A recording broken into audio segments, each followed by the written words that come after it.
Shalom, vamos a comenzar con nuestra lección de esta semana y como dije, vamos a estar enfocándonos en temas acerca del Mesías.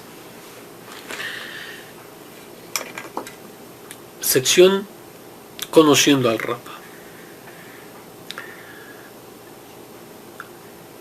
Quiero ir a lo que nos dice y vamos a enfocarnos en esta parte. Como sabemos, lo estamos haciendo a través de lo que es el mensaje escrito en lo que conocemos como el libro de Meir, que sabemos es escrito a través de las memorias de Shimon Kefa, Shaliach. Muy bien, entonces capítulo 6 nos dice: salió de allí y se fue a su tierra, y sus discípulos lo siguieron. Cuando llegó el Shabbat, él comenzó a enseñar en la sinagoga, y muchos quedaban asombrados al oírle y decían: ¿de dónde sacó estos conocimientos? ¿Qué sabiduría es esta que le ha dado? ¿Tantos milagros hechos por sus manos? Y dice: ¿no es la versión común dice, el carpintero, el hijo de Miriam y hermano de Jacob, de Joseph, de Yehudá y de Shimón? ¿No están también sus hermanas con nosotros? Y se escandalizaban de él. Pero Yahushua les dice: no hay profeta sin honra, sino en su propia tierra, y entre sus familiares, y en su casa. Y bueno, vamos a ver esta parte. El oficio de nuestro maestro. Y tenemos también otra referencia, porque solamente dos de los documentos que nos hablan acerca de la vida, los hechos y las palabras de nuestro Mesías, solamente dos nos mencionan su profesión.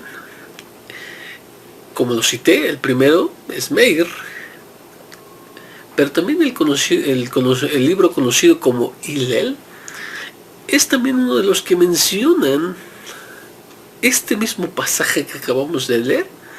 Y dice: y vino a su tierra y les enseñaba en su sinagoga, de manera que estaban asombrados y decían: ¿de dónde tiene esta sabiduría y estos milagros? ¿No es el hijo del carpintero? ¿No se llama su madre Miriam y sus hermanos Jacob, Joseph, Shimón y Yehudá?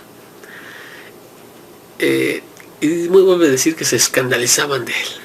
¿No? Es el mismo relato, pero desde la versión de Hillel. Entonces tenemos que se le llama, en Meir se le dice, la versión común dice el carpintero, y en Hillel nos dice el hijo del carpintero, que ya es una gran diferencia. Entonces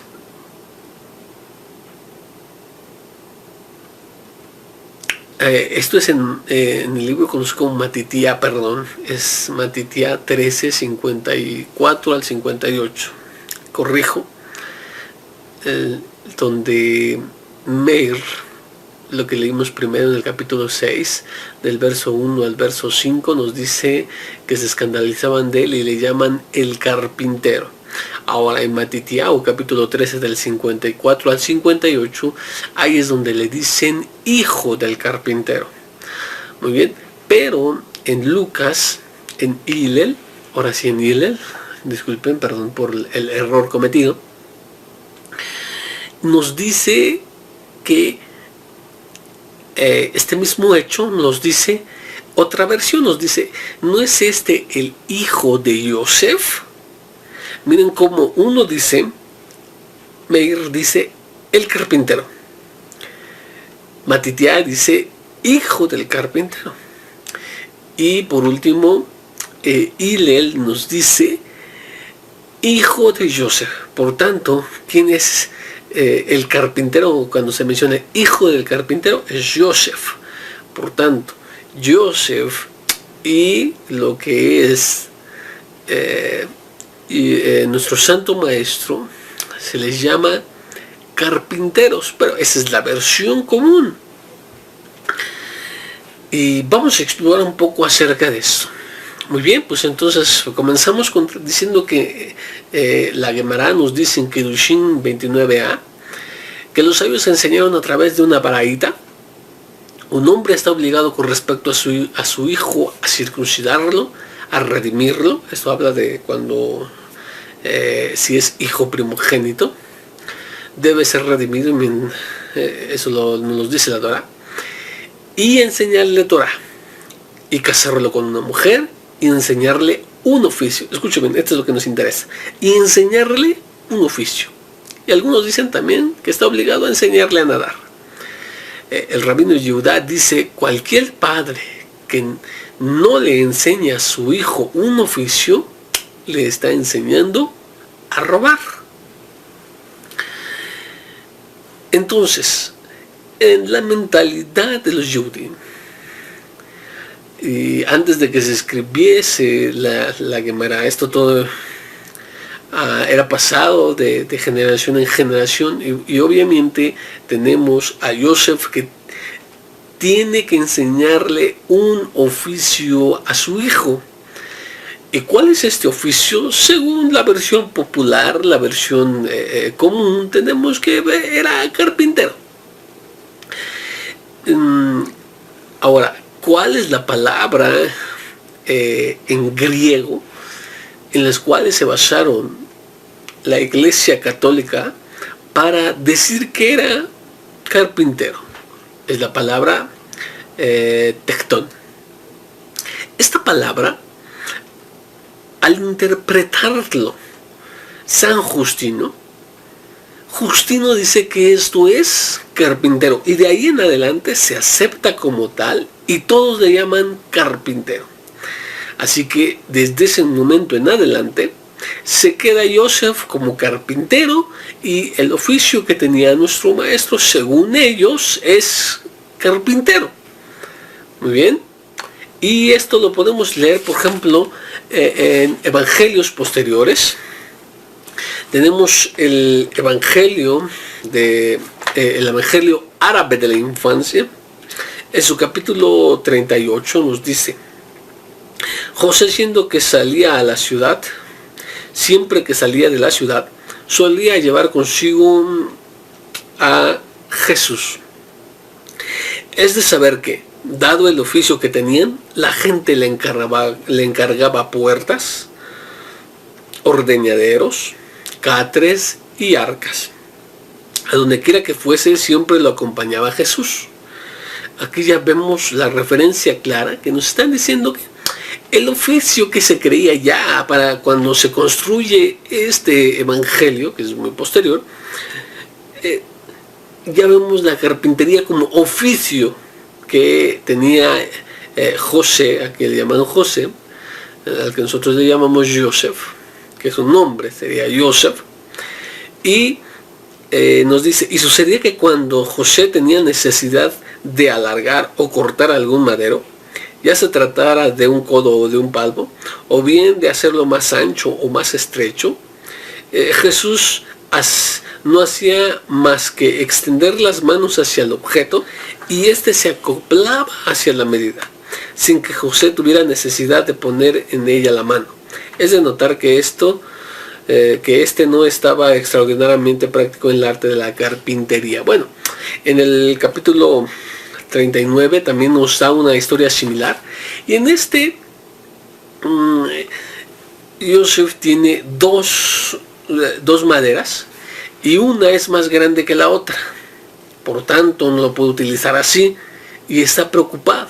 Y entonces aquí se describe como su hijo le dice: agarra las dos maderas de un extremo, y él los agarra del otro, y de manera que cuando jala el que era más corto, milagrosamente esta madera se extiende para quedar a la medida de la otra madera que era más larga.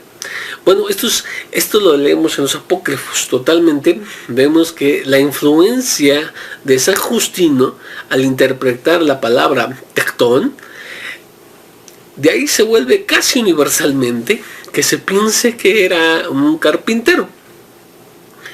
Muy bien. Ahora, si tenemos que decir algo de la palabra tectón, es que designa a un artífice, a un artesano, que bien puede trabajar con piedra, con metal o con madera. Lo que podría bien haber sido un picapedrero, un cantero y no solamente un carpintero. Es decir, que un tectón era un constructor, pero el constructor tenía la noción de otras artes. Sabía trabajar la piedra, el metal y la madera, o por lo menos uno de estos dos. Dos de los tres. Entonces tenemos, por ejemplo, la palabra en nuestro día es arquitecto. ¿De dónde viene la palabra arquitecto? Viene de arquitecton. Otra vez la palabra tecton. Arqui de principal o maestro y tecton de constructor. De ahí que el arquitecto sea el constructor principal o el constructor maestro, el maestro constructor. Este es un arquitecton, de donde desciende a través de pasar del griego pasó a latín, del latín pasó a lo que nosotros tenemos en nuestro idioma, y tenemos entonces que la palabra tecton no significa o solamente carpintero, no, sino que era un constructor que tenía la habilidad o sabía trabajar la piedra y el metal. Muy bien, entonces, pero ¿qué tenemos en hebreo? Cuando leemos las mismas citas, las únicas dos que tenemos en Meir, donde nos dice en capítulo 6, verso 3, y leemos en Matitiá, también en el capítulo 13, cuando encontramos lo que se traduce como carpintero en las comunes Biblias, tenemos otra palabra, la palabra Harash. Entonces, la palabra Harash es la que encontramos escrita en el documento hebreo. Het Reshin, Harash. Ahora, si vamos a el Tanaj, nos encontraremos esa misma palabra Harash en diferentes partes. Por ejemplo, vamos a segunda de Samuel 5:11, donde nos dice: el rey Hiram de Tiro envió mensajeros a David con madera de cedro, carpinteros, y cuando dice carpintero aquí es la palabra harash. Lo que sí nos dice que un harash, lo que aparece cuando le llaman carpintero, bueno, como lo traducen carpintero en Meir y en Matitía, es la palabra harash, y aquí aparece carpintero como harash, pero fíjate, después dice y los canteros, también es la palabra harash, y edificaron un palacio para David. Lo vemos, entonces la palabra harash no simplemente se utiliza para un carpintero, sino para un cantero. Y si vamos a Jeremías 19, dice: plata laminada que traen de Tarshish y oro de Ufaz, la obra de un harash. Nuevamente harash, pero si ves, ahí está hablando de metales. Metales preciosos, como el oro y la plata, pero en fin y al cabo metales. Entonces tenemos que la palabra harash puede significar para un carpintero, para un cantero, trabaja con piedra, y para un, por así decirlo, platero, como se traduce en la versión que yo tenía, la obra de platero en las manos de un fundidor, su ropa es azul y púrpura, todas son obras de artesanos. Entonces tenemos que un harash es un constructor, un artífice, un artesano. ¿Por qué? Porque nos encontramos no solamente ahí, sino lo encontramos también en la Torah. Por ejemplo, en Shemot 35:35, donde nos habla de artesanos que eran sabios en toda clase de labores, es la palabra también harash. Y por ende, en el primer siglo tenemos pros y contras acerca de que solamente sea un carpintero, o que se le entienda solamente como carpintero al oficio de nuestro maestro. Por ejemplo, una de las cosas que vemos es que en Netzaret no hay madera en abundancia, pero piedra sí hay piedra en abundancia por eso, y porque aparte esta ciudad es conocida como, aparte de ser una ciudad muy pequeña, con pocos habitantes, tiene una muy conocida rudimentaria arquitectura. Por tanto, lo más probable que la palabra harash no signifique carpintero, sino constructor. El constructor tenía que tener habilidad o conocimiento tanto para trabajar madera, como para trabajar piedra y como para trabajar metales. Ahora, si esto es cierto, tenemos que ver los conocimientos de nuestro maestro que aplicó en su trabajo o en su oficio, en su enseñanza. Y hay personas que dicen, mira, es carpintero. ¿Por qué? Basándose en, por ejemplo, el libro conocido como Matitía, capítulo 7, verso 3, nos dice, ¿por qué no miras la paja que está en el ojo de tu hermano y dejas de ver la viga que está en tu propio ojo? Big, madera. Encontramos entonces alusión a su oficio. Mateo 11:29 nos dice, lleven mi yugo sobre ustedes y aprendan de mí, que soy manso y humilde de corazón, y hallarán descanso para sus vidas, porque mi yugo es fácil y ligera mi carga. Aquí los que defienden que era carpintero, entonces dicen, ya ves, probablemente en su labor cotidiana pudo haber hecho yugos, entonces lo ocupa como parte de su enseñanza, porque eso es lo que él hacía con la madera. Muy bien, también citan Lucas 9:62, donde dice que Yehoshua le dijo, ninguno que haya puesto la mano en un arado y sigue mirando hacia atrás es apto para el reino de Elohim. Nuevamente arado, y dicen probablemente también pudo haber hecho como carpintero arados.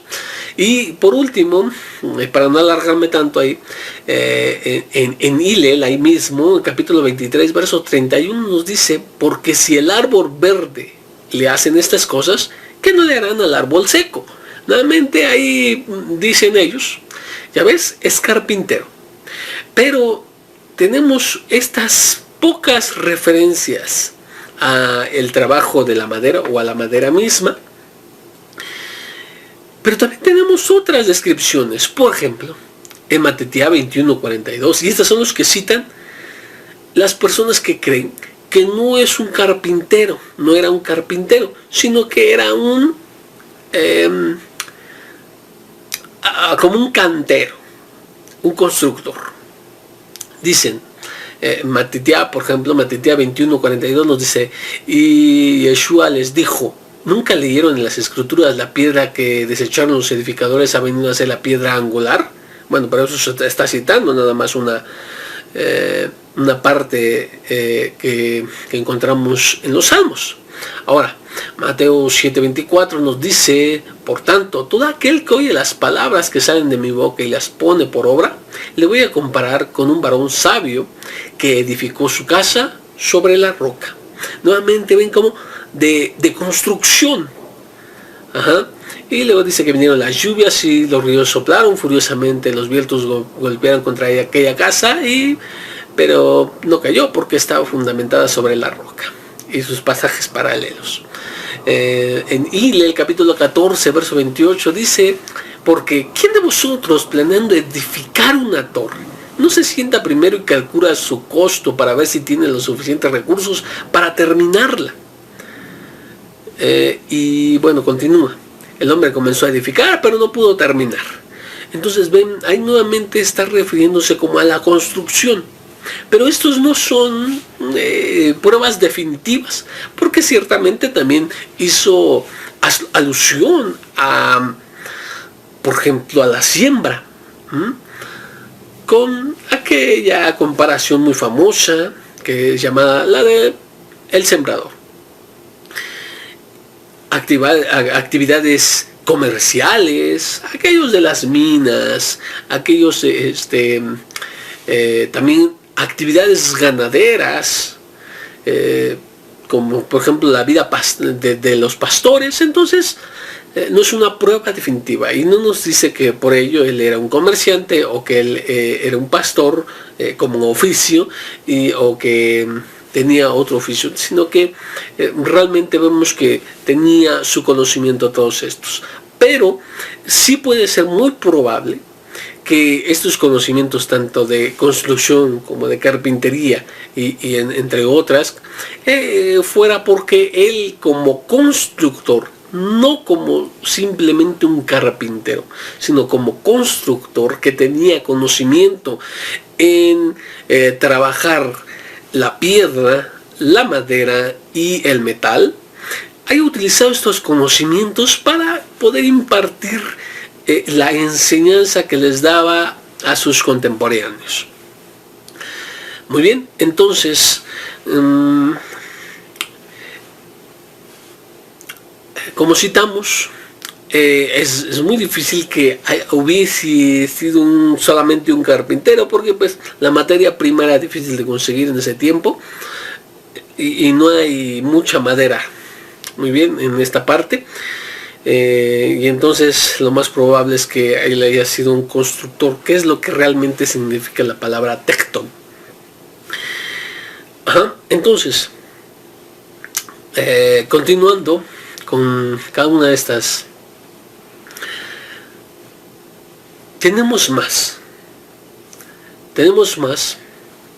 porque en el pasaje de Hillel, cuando habla de este evento,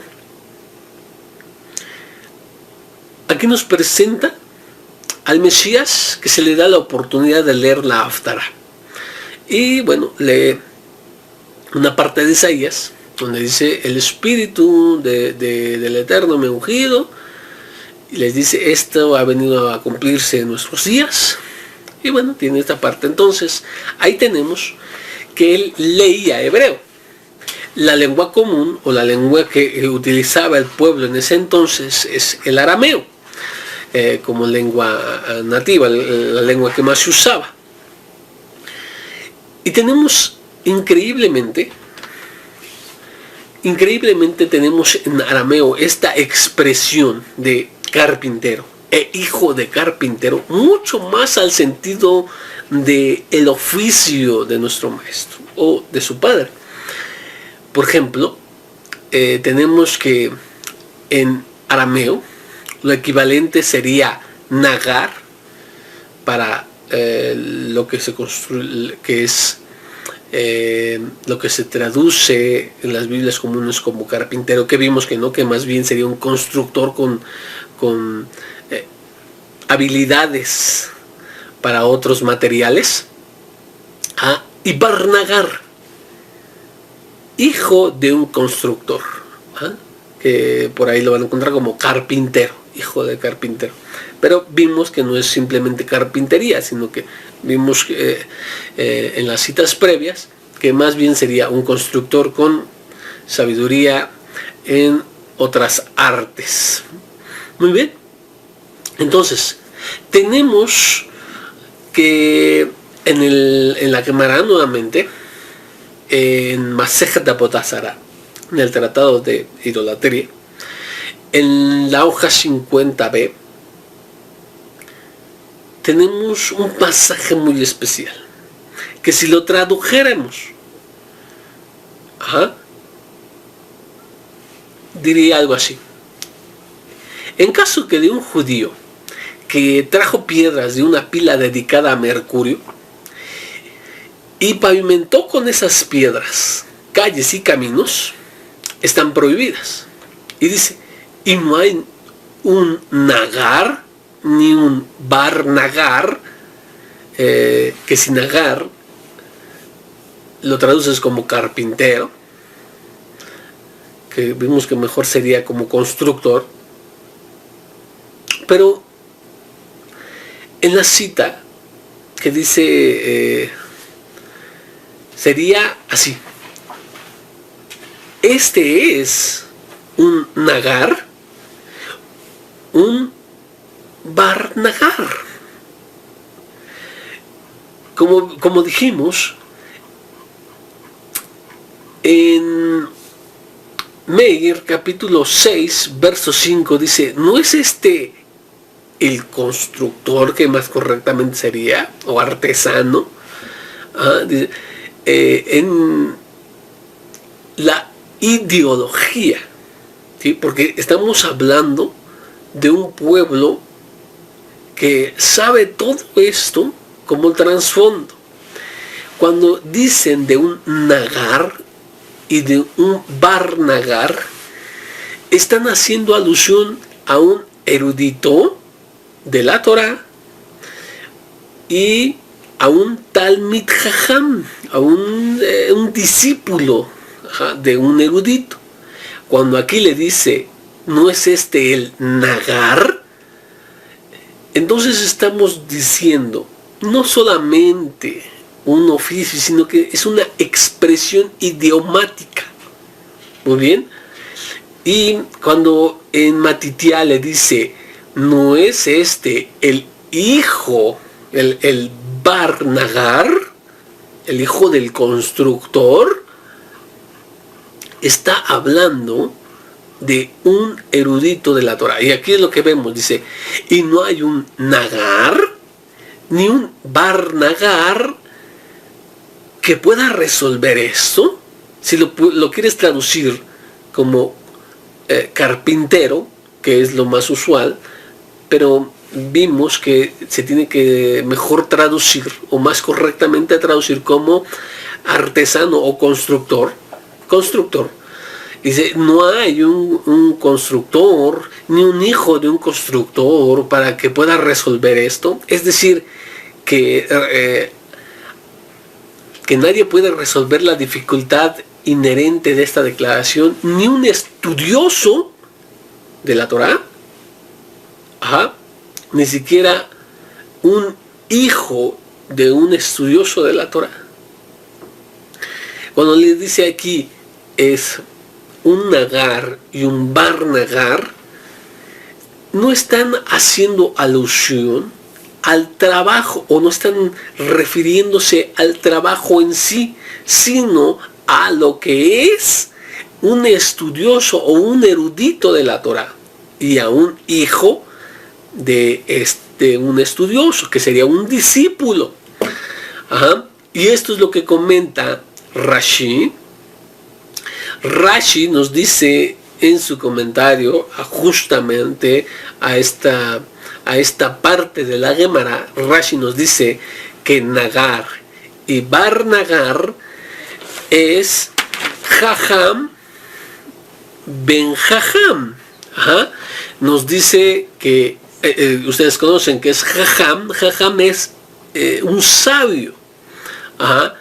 Entonces dice que nagar en arameo es, en hebreo, jajam, lo que sería equivalente. No te está hablando en sí de un oficio, sino de un estudioso de la Torah, y también de uno de sus discípulos. Entonces esto nos abre una nueva puerta. Y según Gesaberme, en su libro Jesús el Judío, que lo recomiendo mucho para muchos que están estudiando, menciona también pasajes del Talmud Yerushalmi que no pude yo corroborar. Pero bueno, él dice que también se encuentra esta misma expresión en el Talmud Yerushalmi, en Yevamot 9b, y también lo encuentra en Kiddushim. Pero bueno, nosotros citamos solamente lo que dice el Talmud Bavli en lo que es Masejet Avodah Zarah, en la hoja 50b. Y eso no es todo. No solamente el Nagar es visto como un estudioso de la Torah, sino que vemos que también en el Talmud Bavli, el Talmud de Babilonia, en el Tratado de las Bendiciones, Masejet Berajot, en la hoja 64a, la última, nos dice: el rabino Elazar dijo que el rabino Hanina dijo: los eruditos de la Torah aumentan la paz del mundo, como se dice, y todos vuestros hijos serán enseñados por el Eterno, y grande será la paz de vuestros hijos. Esto también aparece en el Sidur. ¿Me puedes pasar el Sidur, Bikash Lomo, por favor? Dice: todos los hijos de Israel son enseñados por Hashem. Habrá paz para todos. Los sabios interpretan homiléticamente esta parte y nos dicen: no leas hijos, muy bien, sino dice, esto también lo tenemos, de hecho lo decimos, y todos los hijos, esto lo decimos en Kabbalah Shpat. Dijo Rabí Elazar en nombre de Rabí Hanina: los eruditos de la Torah incrementan la paz del mundo, como se declara, y todos tus hijos, Bayanij, serán pupilos del Eterno, y tus hijos tendrán paz abundantes. No leas Bayanij, sino Bonaij, tus constructores. Tus hijos, tus constructores. Y bueno, eso es lo que nos dice ahí también, tomado de lo que es el Tratado de Berajot. ¿Por qué? Porque lo que es la palabra hijos viene de la palabra de ben, hijo, viene de la palabra boné, constructor, de la raíz bana, construir o edificar. Y vemos que nuevamente aquí un oficio, de construcción, de edificación, nos está hablando como cuando hablas de hijos, no leas hijos, no leas ben, sino boné, constructor, porque bueno, tiene una gran explicación acerca de cómo o por qué viene siendo esto, pero vemos la misma temática, bajo la misma corriente, en el mismo ángulo de interpretación. Así que cuando leemos aquí en los escritos de los primeros discípulos, muchos han dicho que no está hablando de una profesión como tal, sino está diciendo que nuestro maestro era un jajam o un ben jajam, es decir, un discípulo de un sabio o un sabio en sí, y que esto no se trata de una ocupación o un oficio como tal. ¿Cuál es la opinión de un servidor? Mi opinión es que son las dos. Mi opinión es que tuvo que haber aprendido un oficio, porque así también lo marca lo que leímos, Kiddushim, que un hombre está obligado a enseñarle a su hijo un oficio, y por tanto este Yosef enseña a su hijo lo que sabe, ¿sí? Lo que en arameo se vería nagar, en hebreo Harash, y ambos nos designarían a un constructor, que bien puede ser un hombre que sabe trabajar la madera, la piedra, el metal, los tres o uno. Pero hemos visto que lo más probable es que supiera al menos dos, que serían la piedra y la madera. Por tanto, cuando leemos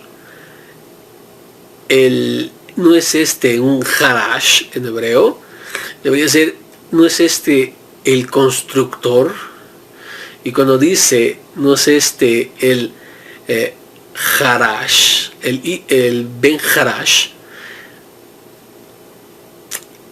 no está diciendo el hijo de un carpintero, sino el hijo de un constructor, o de un artesano, de un artífice. Y en segundo plano, un plano más profundo, también nos está haciendo la alusión de que era un Talmidei Jajam. ¿Qué quiere decir esto?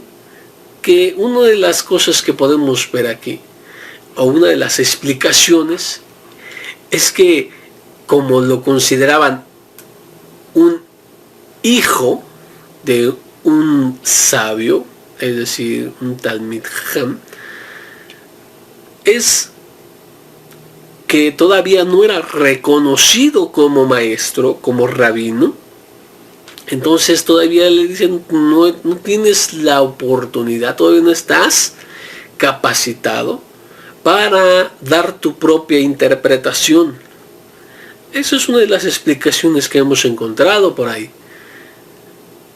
A lo que otros no están muy de acuerdo, pero juntando todo lo que hemos visto, el oficio de nuestro maestro, como conclusión, y también parte de la opinión de un servidor, es que sí se le enseñó, es literal, la parte del oficio, como un nagar en arameo, y hace alusión también a lo que sería un estudioso de la Torah. Ahora, ¿cómo puedo también seguir en esta dirección? Es que en Matitiá, con donde su trabajo es tratar de demostrar o hacer una defensa de lo que los primeros discípulos empiezan a publicar, entonces él pone un bar nagar, ¿sí? Hace que él sea un bar nagar, ¿sí? Aludiendo a que los Yehudim, porque va dirigido a los Yehudim, que lo entiendan de una mejor manera. Muy bien. En este momento le está diciendo, no está considerado como un maestro todavía porque está iniciando. En Meir se le llama nagar, pues que Shimon Kefa nos está diciendo lo que no nos dice en Matitiá, nos dice que fueron sus discípulos. Al momento de llevar discípulos es ya maestro. Por eso es que le llama nagar, jajam en hebreo sería, ¿no? Y terminamos con que Hillel, que presenta más otro enfoque, por eso no maneja ni nagar, ni bar nagar, sino maneja Ben Yosef. Este es el hijo de Yosef, porque ese no es por la parte que va él. Y aparte también no va dirigido para,